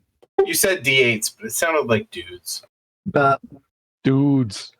Dangerous. 2 dudes. Yeah, it sounded like you were like, I need dudes from all of you. And I was like, what the hell is a dude? Oh. Sir, I question your sobriety. Fair, but still, come on. You can't question what doesn't exist. I can stand on 1 foot on my balance board. I'm still good. That's Sir, a just good because trick. you've I trained like yourself that. to the point where you can, does not mean jack and shit. I'm not driving anywhere. So the conversation style that he's having right now is not delirious enough for me to have a check mark in my security guard training, which absolutely talks about people who are OIs. I So trust you're you. at least intoxicated, but not enough for me to not let you. Oh, dude, yeah, I trust you to tell me when I'm overserved. Like, should I've been trained for it. Right, and I'm I serving have myself. 2 different certifications stating that I'm probably good at telling. Whole thing is, I'm the bartender. So when you go tell the bartender to cut me off, I'm going to be like, yeah, okay, bro. That's a problem. It's not a conflict of interest. Don't worry. I don't think anybody fell on this stuff. Nope. Yeah. You made it just fine, in fact.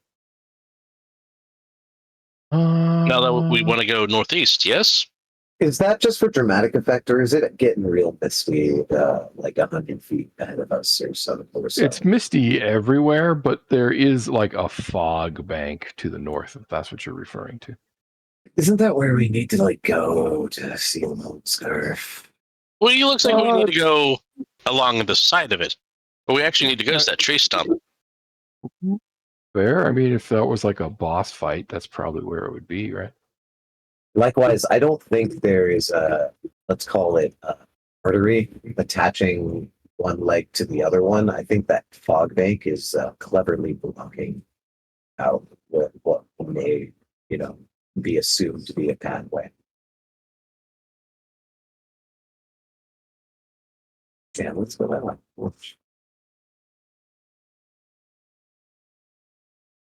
D8s? Yep. Hold on just a second. Sorry, nope, I had a window open. Nope, that's I rolled fine. a 7. Don't worry about it. There. Not the only one. You're not the only one. I'm confused. Did we climb up again? Where I thought we were on the lower platforms. You were. It would not have been hard to climb up, so I wasn't going to question it. Okay. That's your call.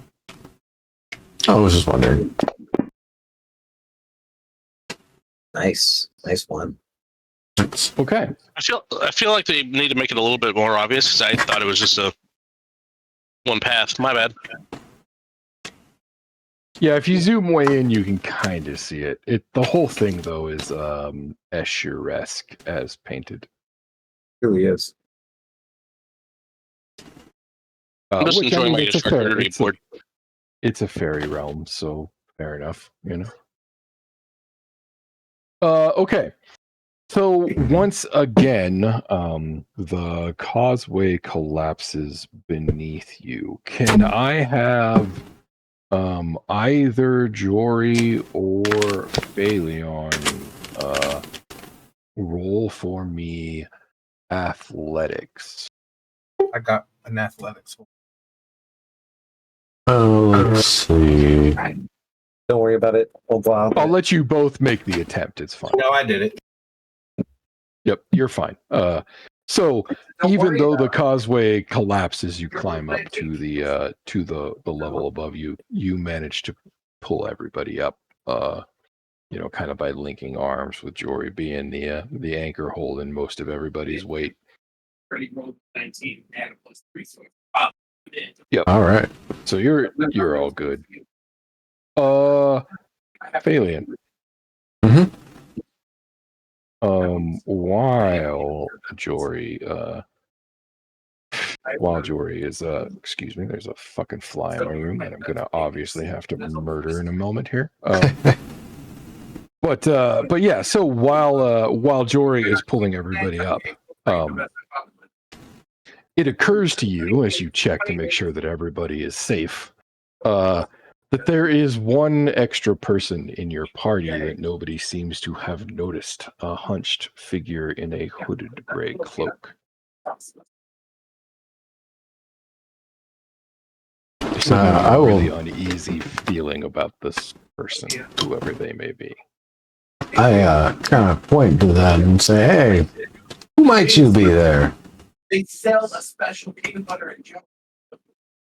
As you say that, he casts off his cloak with a flourish, God damn it. revealing a brown and gray herringon in leather armor, with a Motherfucker. long flowing blue scarf, and he says, "It is I, Angdon Longscarf, at your service," and presents a bow with a flourish of his hands. Oh, I applaud.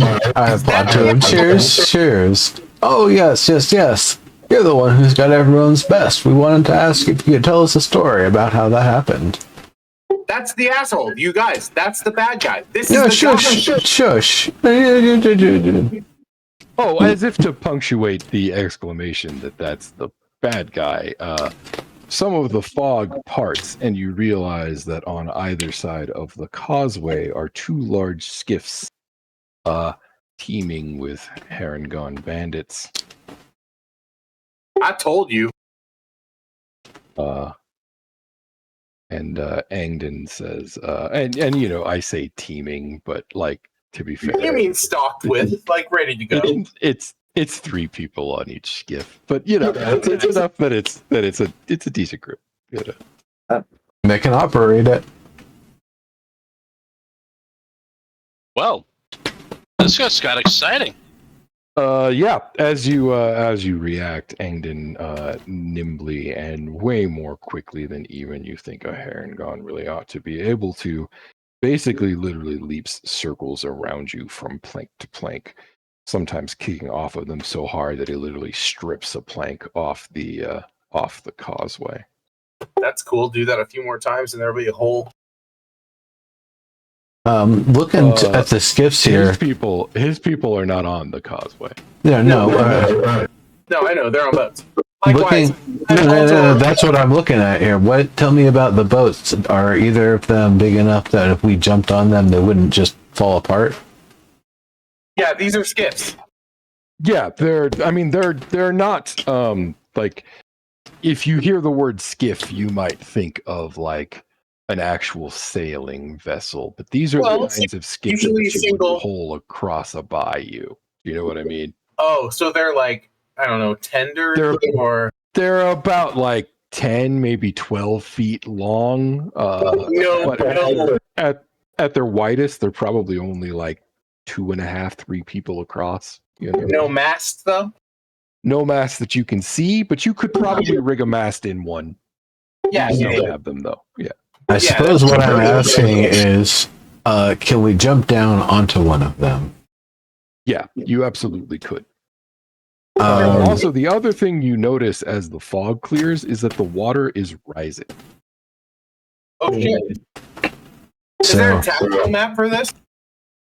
There is not. Hold on a second though. I may be wrong about that. Let us see.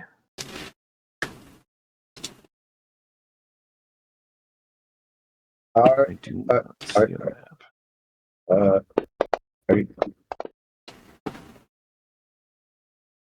Are you quite done with the theatrics? Let's take the right ship, guys. Okay. But I mean, like, seriously, we had a story. You're everyone's best. Yeah.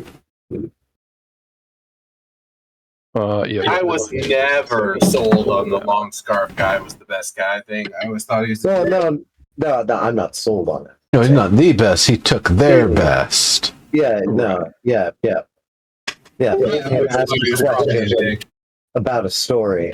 You exclaimed he's a dick, and he's being very theatrical. So yeah, he's playing Verde is a little unimpressed, and he's asking if he's through with the theatrics. I'm kind of with you. And of course, being who I am and who you are in real life, I would have looked over at you like, the fuck, man? Really? We're going to play this? We're going to do this like this? It's the rules of the realm. Ah, I mean, it's something. right? We've made realms like this. We've played realms like this. This is bullshit. I don't know about bullshit. Okay, where are the Witchlight maps in this fucking program? Maps, there we go. Oh, never mind. I was about to say, did you load the module? Wild Beyond the Witchlight. That's not the right one, though. Magic items. Yeah, we got There 20 we go. wings. Wild Ophia, Beyond the and a Witchlight. bunch of fucking- Are you fucking serious? There's no goddamn map for the fucking tollway? A little surprised, not gonna lie. I will once again lodge my objections. We have several of them by now, sir, I believe.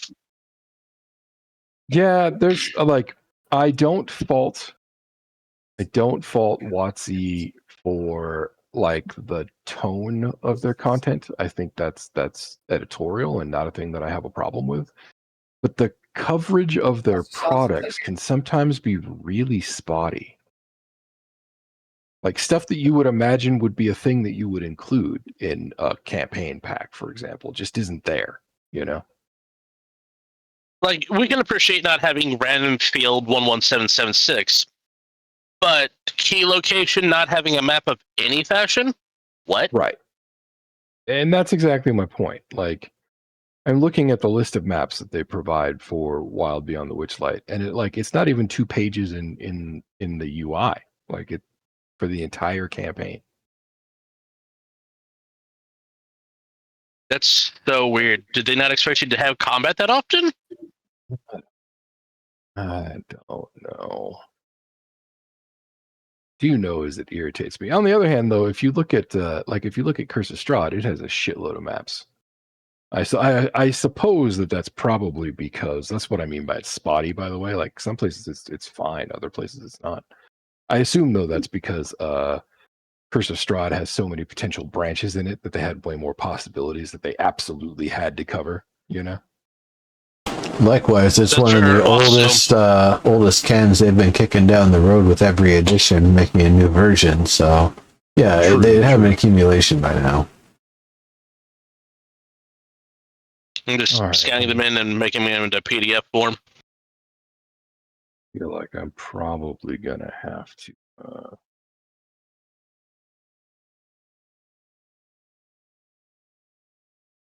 Probably gonna have to like gin up a map here.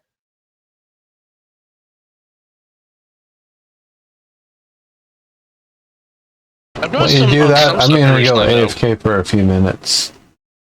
Okay. Go stretch and grab a new drink and stuff. I find a lot of stuff here recently relies on the fact that you have other external tools to just like proc generate stuff.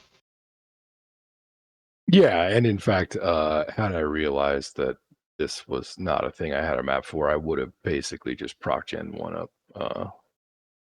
But I don't have like Dungeon Alchemist handy or anything like that.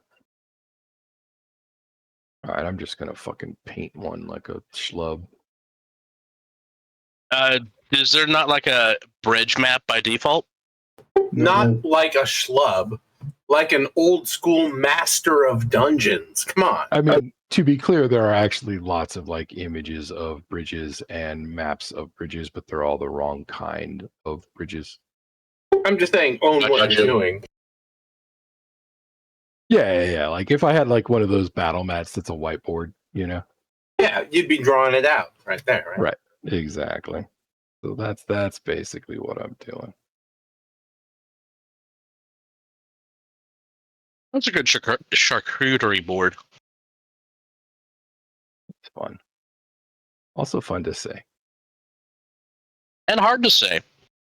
Indeed. An item shall be called Hallway map.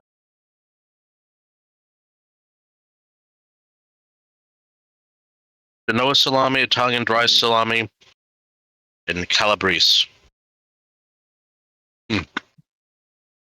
Paint layer. Hey, everything okay? No, yeah, it's great. No. Rectangle. I actually get to hear Omi's response whether he pushes the button or not. Thank you, Verde. Sorry, boss. Make the grid visible. I appreciate it. It's an 1,800 square foot of sorry, an 800. I 800 square foot apartment. 1,800 square foot. Fuck all. No, it's 800 square You foot can't apartment. afford that in that place. What are you talking about? This apartment at more than $3,000 a month is really as big as a shipping container, and that's it. I believe it. That's actually part of the reason why I think there's been the big revival of shipping container houses, because people have gotten trained to live in them. Not allowed. Illegal in San Diego. Yeah, Not surprised. illegal where I live. Yeah, that doesn't surprise me either. Now that you mention it. Quick drag.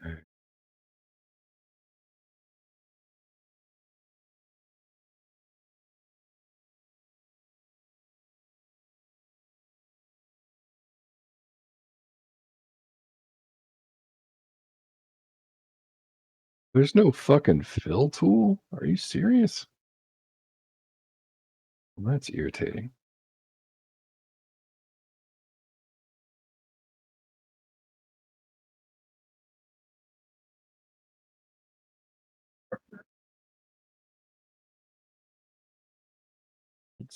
Grid snap, yes. Paint. Sorry for the delay here. You didn't do it on purpose, sir. That's not no, that's not me. There are, like, comes back to the other thing. Yes, it costs about tons of money for the water. However, all of the other shit you can do will go material.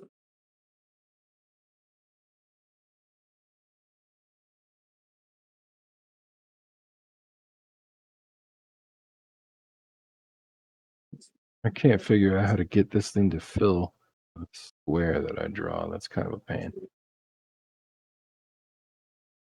I just have to get fucking abstract with it.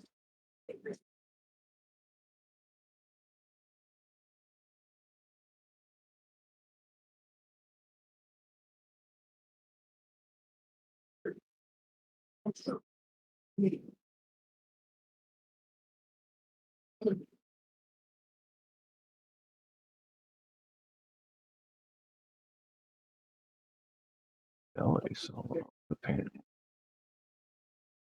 Right, other people think. What's the branch?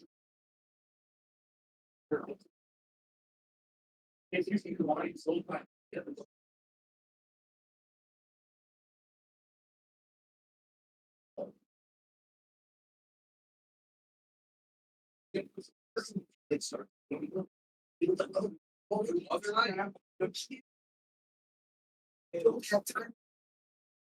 Oh god damn it. You're not playing. How can we do this? Oh my god. I'm back. Welcome back. I'm back. I'm still having trouble. Oh, it's because grid snap is on. That's No, I'm here. It's okay. I'm already dead, sir. It's okay. What? You're not dead. you pretend like you're dead. My character. I really don't like that band very much. They sucked. No, they're garbage. No, they're L7, and every time I've actually gone to go see a show where L7 was supposed to be on the docket, and that's 2 different times. they have flaked and not shown up. So L7 is a make-believe band as far as I'm concerned. Like birds. I saw them open up for ministry. All right. The map drawing tools do not work the way I want them to, so I think we're going to call it here Okay. for the night. And I will Okay. generate an appropriate map for next time. All right. Well, who said that And everybody, generator tools not better? Thank you. what's that? I'm honestly surprised the mapping tool's not better. If I wanted to take the time to go look up like particular sprites and use them to draw and things like that, it would be fine. What I wanted it to do was just be a whiteboard with some better functions like flood fill, which it does not do. That's bullshit. Yeah, like I don't understand why either this nor Roll20 has figured out that the flat open map shared like the shared whiteboard like it is in Slack or whatever. Like we do this for work, right? I don't understand why they have not incorporated that shared whiteboard feature where you could just Well, yeah, it's because both of them thought, I'll do you one better. I'll give you a map editor. And that's cool, except that you It has to be live. I don't actually own any of the sprites that would make the map I want to make. So my best bet is to whiteboard it. You know what I mean?